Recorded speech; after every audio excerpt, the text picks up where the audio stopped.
Isn't it interesting that even though we have more information today on the internet, access to learn about mutual funds, annuities, insurance, stocks, bonds, everything's more accessible today. We don't go to the libraries anymore. Why is it that the percentages still of those who are financially free and those who are not is still the same? It's still a 95 to 5% ratio. Why is that? Do you ever wonder why that is? And I think it's because the number one reason for financial literacy, for financial freedom, is your own self-image of your own self. I think the biggest problem isn't the fact that we don't know about how money works. I think that's secondary. I think the primary problem of our financial issues we have in America is, what are you worth? What are you worth to make every year?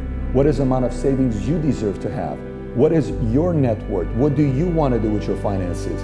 So that becomes the main issue. So if you want to really gauge on how that works, I'll go to a basic example for you to kind of think about that.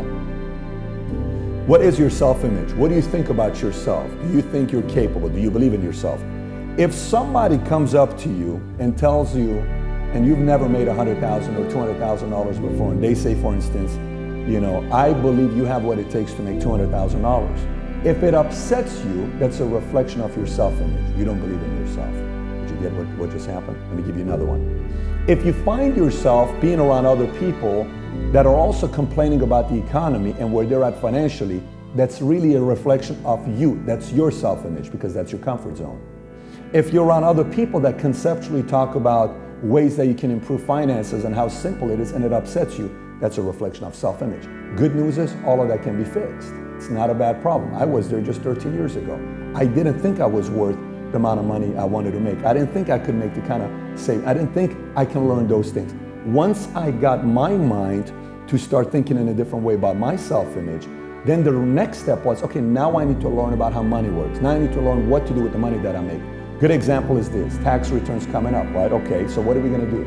You can find out a lot about self-image of us, because I can tell you what I did for many years when I got my tax return. I spent it for a trip or a party or a barbecue or something. Rather than that tax return, that money be taken out, and instead of, you know, putting it for things like that, the self-image, if it's, I want to be abundant, I want to make more, I want to be financially free, if you take that money and start a business, if you take that and do something with that money, if you take that to start your career into real estate or mortgages or insurance or pharmaceutical, whatever it is, a small business you start, that is a reflection of your self-image. And I think once you do that and constantly work on that, it won't be an overnight process, but you'll see the elevation of your worth going to a level you've never been before. And once you learn how money works and the money comes your way, you know what to do with that money. Is work on your self-image.